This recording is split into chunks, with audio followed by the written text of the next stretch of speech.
श्री शिवाय नमस्तुभ्यम। आप सभी को महाशिवरात्रि पर्व की हार्दिक हार्दिक शुभकामनाएं। 8 मार्च को महाशिवरात्रि पड़ रही है और इस वीडियो में पूज्य गुरुदेव पंडित प्रदीप जी मिश्रा के बताए गए महाशिवरात्रि के 3 महा उपायों की हम बात करेंगे। पहले पार्ट की वीडियो मैंने अपलोड कर दी है, दूसरा पार्ट भी अपलोड कर दिया है। महाशिवरात्रि का यह तीसरा पार्ट है जिसमें धन संबंधित उपाय, बीमारी के लिए उपाय, अलग अलग मनोकामना पूर्ति के उपाय इस वीडियो में शामिल करने जा रहे हैं। तो आपके घर में किसी भी प्रकार की समस्या है तो महाशिवरात्रि पर इन उपायों को आप अवश्य ही कीजिएगा। गुरुजी कहते हैं महाशिवरात्रि का जो पर्व होता है बहुत ही मुख्य होता है और हम सभी जानते हैं। तो यदि आपके घर में धन की कमी है, व्यापार में उन्नति नहीं हो रही है, दुकान ठीक से नहीं चल रही है, या आपकी खेती है उसमें फसल अच्छी पैदा नहीं हो रही है, या किसी भी चीज़ की उन्नति के लिए आप प्रगति चाहते हैं, तरक्की चाहते हैं, तो आप या तो आप कोई वर्क करते हैं, वर्क फ्रॉम होम, उसमें आपको तकलीफ़ आ रही है, दिक्कत आ रही है, तो आप उसके लिए भी इस उपाय को कर सकते हैं। इसमें केवल आपको एक धतूरा लेना है और उस धतूरे को आपको हल्दी से पीला कर लेना है। यह शिवरात्रि के दिन ही किया जाता है यह उपाय। तो आपको हल्दी से एक धतूरा पीला कर लेना है। उसके बाद रात्रि को ठीक 12 बजे यदि आपके घर के आसपास में शिवालय है तो आप शिवालय में जाइए, अन्यथा आप इस उपाय को अपने घर के शिवलिंग पर भी कर सकते हैं, पर शिवालय जाएंगे तो ज़्यादा ठीक रहेगा। तो वो जो धतूरा आप हल्दी से एक धतूरा पीला कर लीजिए, या तो आप सूखी हल्दी भी उसके ऊपर डाल सकते हैं या तो आप हल्दी को गीला करके उसको पीला कर लीजिए। फिर उसको महादेव जी की शिवलिंग पर ठीक 12 बजे आपको समर्पित कर देना है। समर्पित करने के बाद वहीं पर बैठ के, चौखट पर बैठ के, या घर में कर रहे हैं तो घर के मंदिर में ही बैठ के आपको थोड़ी देर 5 मिनट 10 मिनट, ज़्यादा से ज़्यादा आधा घंटा आपको श्री शिवाय नमस्तुभ्यम का जाप करना है। उसके बाद उस धतूरे को वहाँ से उठा लीजिए, अपनी समस्या कह दीजिए बाबा से। उठाने के बाद उसको लाल कपड़े में लपेट कर, यदि आप दुकान के लिए कर रहे हैं तो वहाँ पर उसको बांध दीजिए, व्यापार के लिए कर रहे हैं वहाँ पर बांध दीजिए, घर में धन संपदा की बढ़ोतरी के लिए कर रहे हैं तो आपके घर में लाकर कहीं पर भी बांध दीजिए। और यदि आप खेत के लिए कर रहे हैं, जो फसल नहीं दे रही हैं, आपकी ज़मीन में फसल पैदा नहीं हो रही है, तो आप उसको ज़मीन के अंदर ले जा कर के गाड़ दीजिएगा उस धतूरे को। गुरुजी कहते हैं कि यह केवल शिवरात्रि पर किए जाने वाला उपाय है। इससे धन संबंधित सारी समस्याएं दूर होती है, व्यापार उन्नति की ओर अग्रसर होता है, तरक्की मिलती है, जीवन में सभी कार्य पूर्ण होते हैं, धन की समस्या समाप्त हमेशा के लिए हो जाती है। छोटा सा उपाय है, एक धतूरे का आप अवश्य ही कीजिएगा। आपकी दुकान नहीं है, व्यापार नहीं है, तो अपने घर की उन्नति के लिए घर में भी इस धतूरे को आप बांध सकते हैं। दूसरा उपाय है महाशिवरात्रि का रोग मुक्ति के लिए।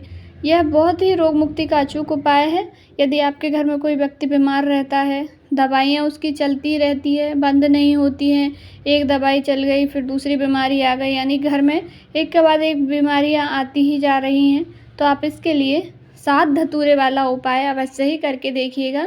गुरुजी कहते हैं वैसे तो यह उपाय हर माह की शिवरात्रि आती है तब हम कर सकते हैं, पर महाशिवरात्रि बहुत बड़ी शिवरात्रि होती है और इस पर अभी आप करेंगे तो आपको लाभ अधिक से अधिक मिलेगा। तो 7 धतूरे हमने ले लिए हैं, उसमें से एक धतूरे पर आपको मूली, जो कि हम हाथ में बांधते हैं कलावा पूजा पाठ में, उसको आपको चंद्रमौली महादेव जी का नाम लेकर एक धतूरे पर लपेट लेना है। बाकी बचे 6 धतूरे में आपको हल्दी लगा लेनी है। हल्दी को गीला करके सारे धतूरों पे लगा लीजिए, 6 धतूरे पर। उसके बाद आपको धतूरे भगवान भोलेनाथ की शिवलिंग पर देखिए, पहला जो धतूरा है जिसमें हमने मौली लपेटी है उसको चंद्रमौली महादेव जी का नाम लेकर भोलेनाथ की शिवलिंग के ऊपर समर्पित कर दीजिए। दूसरा धतूरा गणेश जी के स्थान पर समर्पित कर दीजिए।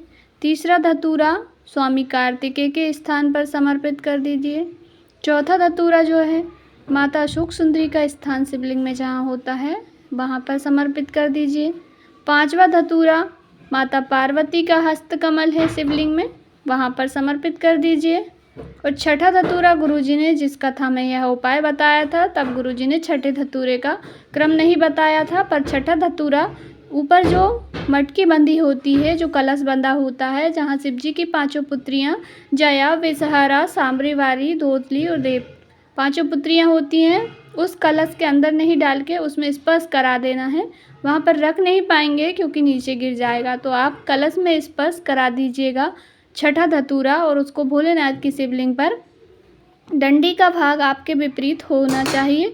गुरुजी अपनी कथाओं में कहते हैं कि हम जब रोग मुक्ति के लिए धतूरा भोलेनाथ की शिवलिंग पर समर्पित करते हैं तो उसका जो डंडी होती है वह हमसे, जहाँ से हम समर्पित कर रहे हैं, विपरीत दिशा में होना चाहिए। छठा धतूरा हमने समर्पित कर दिया है।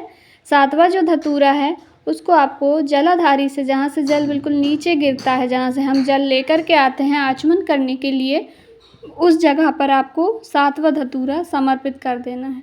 और जो सातवां धतूरा समर्पित किया है उसको समर्पित करने के बाद आपकी रोग बीमारी को याद करते हुए कि हमें इस प्रकार की बीमारी हो गई है, या आप परिवार के किसी व्यक्ति के लिए कर रहे हैं तो उसका आप स्मरण कीजिए और अवधूतेश्वर महादेव या चंपेश्वर महादेव का नाम स्मरण करके उस धतूरे को वहाँ से उठा लीजिए। उठाने के बाद जो भी व्यक्ति बीमार है उसका उस धतूरे को स्पर्श करा दीजिए और स्पर्श कराने के बाद उसको बेलपत्री के वृक्ष के नीचे जाकर छोड़ दीजिएगा, छुड़वा दीजिएगा। यदि वही व्यक्ति जाकर खुद के हाथ से छोड़ना चाहता है तो उसके हाथ से भी छुड़वा सकते हैं।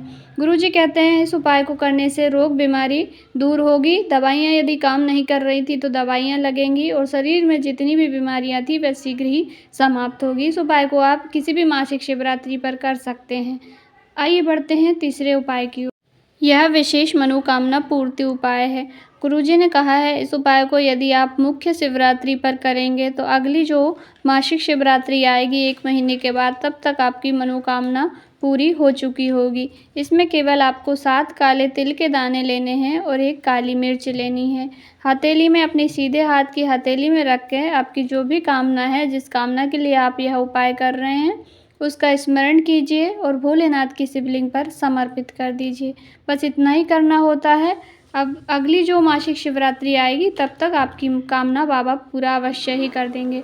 तो ये महाशिवरात्रि के 3 महा उपाय हो गए हैं। अगले उपाय की वीडियो मैं पार्ट 3 करके डालूंगी। वीडियो की जानकारी अच्छी लगी हो तो वीडियो को लाइक ज़रूर करें। चैनल पर नए हैं तो सब्सक्राइब करें और कमेंट में श्री शिवाय नमस्तुभ्यम हर हर महादेव अवश्य टाइप करें।